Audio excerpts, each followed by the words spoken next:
سلام، طاهری سفر هستم و با اخبار امروز دوشنبه 2 فوریه همراه شما. کمیسیون مرکزی انتخابات و رایپرسی تاجیکستان از 22 نامزد حزب سوسیال دموکرات به مقام وکیل مجلس نمایندگان 13 نفر آنها را ثبت نام کرد ولی 9 تن دیگر را نپذیرفت.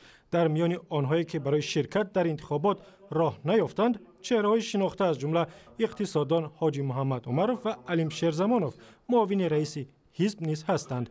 با گفته مقامات انتخاباتی، حزب سوسیال دموکرات ضمن پیشنهاد سندها به خطا راه داده است. قدرت و شهرت عبدالولیویچ، نصرالله بختیار اسداللهویچ، رحیموف رحیم نعیمویچ، خورای و معظمه خرقولونا و دولت سید ابرار عبدالعلیمویچ که طبق میثاق حزب سوسیال دموکراتی تاجیکستان پیشنهاد کرده شده است. در اساس مکتوب حزب سوسیال دموکراتی تاجیکستان بنابر سبب پیشنهاد نکردن حجت‌های پیش بینی کرده شده ماده 35 قانون کنستیتوسیونی جمهوری تاجیکستان درباره انتخابات مجلس عالی جمهوری تاجیکستان از میثاق حزب سوسیال دموکراتی تاجیکستان خارج کرده شد. از بس که حزب سوسیال دموکراتی تاجیکستان حزب مخالف دولت است، عملکرد مقامات انتخاباتی را دارای انگیزه‌های سیاسی می‌دانند. انتخابات وکیلان به مجلس نمایندگان تاجیکستان روز 1 مارس برگزار می‌شود.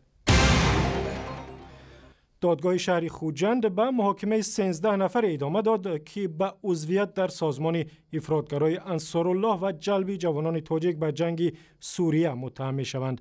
وکیلان دفاع این افراد روز 2 فوریه گفتند ساکنان کانی بادام و ناحیه استراوشن از جمله به تأسیس سازمان جنایی دعوت برای سرنگون کردن حکومت قانونی تاجیکستان متهم می‌شوند. اما پدر ناظم نعمتوف یکی از این بازداشت شده ها گفت پسرش بیگناه است. و سوم پسرم قرغیزستاننده زندگی همونجا خانه دردار گراجان قرغیزستان گرفته همونجا کار میکنه، 2 فرزنددار.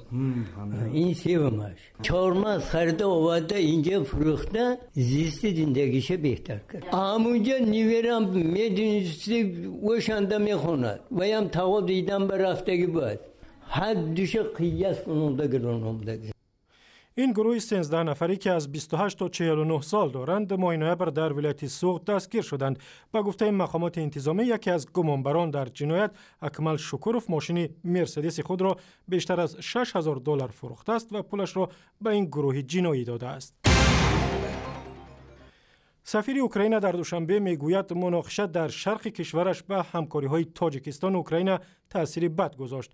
ویکتور نیکیتیوک روز 2 فوریه در صحبت با رادیو آزادی گفت مبادلات مال میان دو کشور سال 2014 $60 میلیون را تشکیل داد که نظر به سال 2013 هم $40 میلیون کمتر است. او افزود جنگ در شرق اوکراین جنگ داخلی نیست بلکه جنگ بین روسیه و اوکراین است. در نتیجه یک صدمه نقلیاتی در شهرهای دوشنبه چناق که پایتخت را به ولایت سوغد می‌پیوندد 5 نفر جان باختند. وزارت امور داخلی روز 2 فوریه خبر داد که احمد خان علیموف راننده ماشین سبکرو به سمت مقابل راه حرکت کرده است و به ماشین دیگر برمیخورد که در نتیجه 5 نفر در جای حادثه کشته میشوند. بنابر رعایت نکردن قاعده‌های حرکت هر سال در راه‌های تاجیکستان صدها نفر میمیرند و صدها تن دیگر معیوب میشوند. در تاجیکستان تعطیل زمستانه محصلان مکتب‌های میانه به پایان رسید و صدها هزار کودک و نورس دیگر باره پس میز درسی برگشتند. 3 سال پیش مقامات تاجیکستان برنامه تعلیمی مکتب‌ها را تغییر دادند و به دلیل سردی بچه‌ها از 1 ینور تا 1 فوریه به تعطیل می‌روند. به گفته آموزگاران در زمان تعطیل نیز بچه‌ها از خانش دور نشدند. هر یک صنف راهبر صنف و صنفش همون روی خطایی ادبیات‌های داد که خوانندگان بکار نمانند و در وقت تعطیل کتاب‌های بدیع خوانند. درس در مکتب‌های میانه تاجیکستان تا اول ماه ایول ادامه می‌کند، هرچند در سال‌های گذشته آخر ماه می تعطیل تابستان شروع می‌شد. اما امسال قبل از شروع درس در مکتب‌ها برف بسیاری از گوشه‌های تاجیکستان را سفید کرد و هوا هم سرد شد.